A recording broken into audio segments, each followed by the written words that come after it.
Assalamualaikum warahmatullahi wabarakatuh. Alhamdulillah, puji dan syukur senantiasa kita panjatkan kepada Allah Subhanahu wa Ta'ala. Begitupun juga sholawat serta salam senantiasa tercurah dan terlimpahkan kepada baginda Nabi besar Muhammad Sallallahu Alaihi Wasallam. Alhamdulillah, hari ini kita sudah sampai di hari ke-21 bulan Ramadan.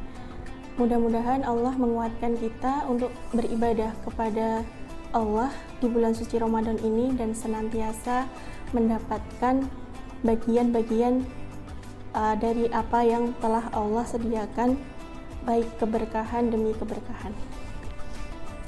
Teman-teman yang dirahmati oleh Allah, pada kesempatan kali ini saya akan sedikit sharing mengenai kalimat yang mungkin atau sering pernah kita dengar ya. Kalimat hidup adalah pilihan, yang mana memiliki arti setiap pilihan-pilihan itu mengharuskan adanya konsekuensi yang harus kita penuhi. Sebagaimana seorang muslim, orang-orang yang menginginkan menuju surganya Allah tentu memiliki konsekuensi-konsekuensi yang lebih besar. Karena surga Allah itu sesuatu yang istimewa, sesuatu yang tidak mungkin dapat tercapai dengan tidak melakukan apa-apa atau berleha-leha. Karena pada dasarnya orang-orang juga pernah mengatakan bahwasanya mudanya foya-foya, tuanya kaya raya, kemudian mati masuk surga. Nah, kalimat ini itu juga bertentangan dengan kalimat yang awal tadi, kalimat hidup adalah pilihan. Kenapa bertentangan? Karena setiap pilihan itu akan disertai konsekuensi dan pengorbanan. Tadi dikatakan, mudanya foya-foya, kemudian matinya masuk surga. Bagaimana caranya? Apa yang mereka korbankan untuk mendapatkan surganya Allah? Padahal kita dapat melihat dalam kehidupan Rasulullah SAW. Beliau pun mencontohkan ketika beliau ditunjuk sebagai utusan Allah dengan jaminan surga untuknya.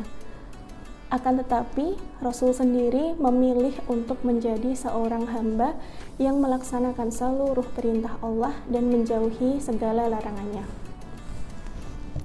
Rasulullah sendiri pun menerima segala ujian, berbagai cacian, hinaan, ancaman, fitnah, propaganda gitu ya, sebagai konsekuensi pilihan meniti jalan Islam, yaitu jalan kebenaran, jalan yang lurus.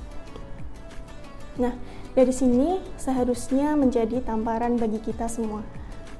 Yang menjadi tamparan adalah bahwa selevel Rasulullah yang telah dijamin surga oleh Allah gitu ya, beliau memilih jalan yang tidak mudah, jalan yang lebih banyak cobaannya.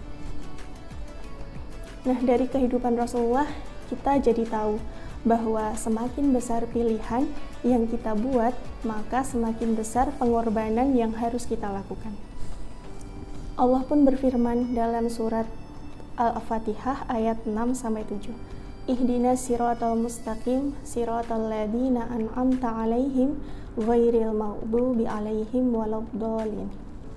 Yang artinya, tunjukilah kami jalan yang lurus, yaitu jalan orang-orang yang telah Engkau beri nikmat kepadanya, bukan jalan mereka yang dimurkai dan bukan pula jalan mereka yang sesat. Nah, dari sini kita dapat mengetahui kenapa kita meminta pada Allah jalan yang lurus, jalan yang diberikan nikmat. Kenapa yang dipinta bukan jalan yang biasa?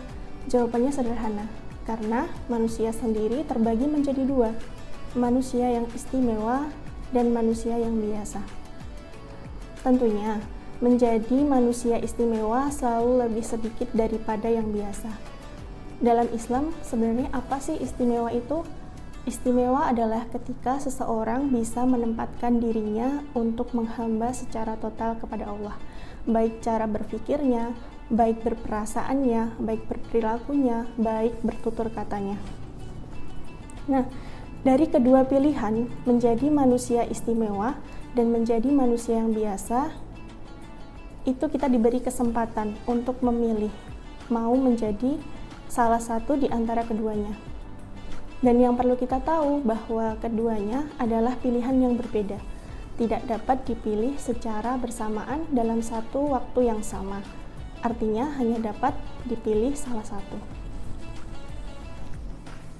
Teman-teman yang dirahmati Allah, di kesempatan bulan suci Ramadan yang tinggal 10 hari ini, atau bisa disebut sebagai hari-hari emas di bulan suci Ramadan, kita semua diberi kesempatan membuat pilihan menjadi manusia yang istimewa dan dapat meraih gelar takwa pada hari raya Idul Fitri, yaitu hari kemenangan.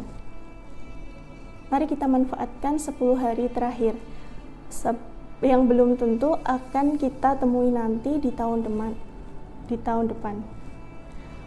Nah, menjadi istimewa tentu membutuhkan suatu pengorbanan, memerlukan kesabaran dan keteguhan. Menjadi istimewa itu sebagai hamba, berarti menjadi pusat perhatian di hadapan Allah.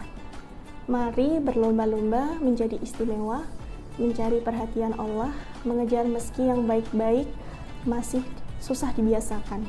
Semoga Allah memudahkan segala apa yang diupayakan oleh teman-teman. Wassalamualaikum warahmatullahi wabarakatuh.